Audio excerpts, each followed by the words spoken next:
11वां अध्याय। ब्रह्मा जी बोले, हे नारद भगवान, सदाशिव की आज्ञा पाकर मैंने सर्वप्रथम पृथ्वी, आकाश आदि पंचतत्व, पर्वत, मूल एवं कला आदि को उत्पन्न किया। तदोपरांत अपनी इच्छा से विरचे, अग्निरस, शातातप, भृगु, पुलस्य, पुलह तथा वशिष्ठ इन 7 ऋषियों को जन्म दिया।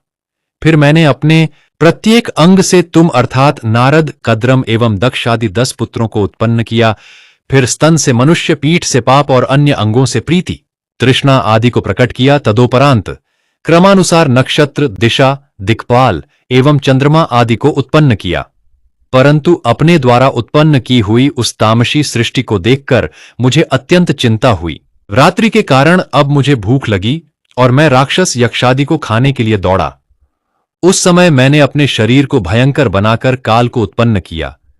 हे नारद, इसके उपरांत मैंने उस शरीर को त्याग कर स्त्री का स्वरूप धारण किया। उस समय मेरे पास उस रूप को देखकर सब ऋषि मुनि आसक्त होकर मुझे पकड़ने के लिए दौड़े। तब मैंने उस शरीर को बदलकर एक दूसरा शरीर ग्रहण कर लिया और अपने घुटनों द्वारा असुरों की उत्पत्ति की। वे मुझे पहचान नहीं सके, अतः निर्लज्ज बनकर काम के वशीभूत हो मेरे पास दौड़े चले आए। उनके भय से भयभीत होकर मैंने अपनी रक्षा के लिए भगवान सदाशिव से प्रार्थना की और यह कहा कि हे प्रभु, आप इन दुष्टों को शीघ्र ही नष्ट कर डालें।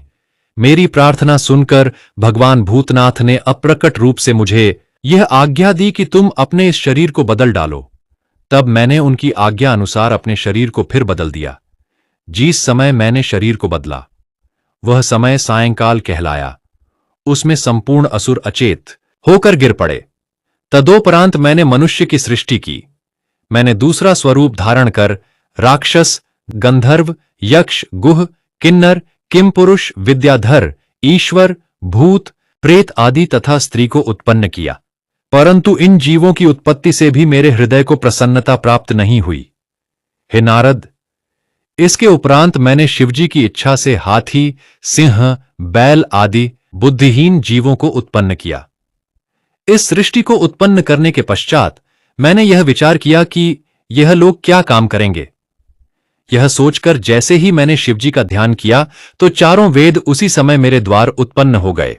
उनसे मैंने धनुर्विद्या, गान विद्या एवं संपूर्ण कथाओं से युक्त पुराणों को, जिन्हें पंचम वेद कहा जाता है, उत्पन्न किया। इसके बाद मैंने संपूर्ण आश्रम अर्थात ब्रह्मचर्य, गृहस्थ, बाणप्रस्थ, संन्यास एवं व्रत, धर्मशास्त्र, नीति, मोक्ष, अर्थकाम तथा वैधक शास्त्र को उत्पन्न किया। इस प्रकार जब संपूर्ण सृष्टि कर चुका तब विष्णु उसका पालन करने लगे एवं शिवजी पृथ्वी को स्थिर रखने के लिए कार्य का संलग्न हुए। हे नारद, सृष्टि की उत्पत्ति का यह वर्णन अत्यंत सुख प्रदान करने वाला है।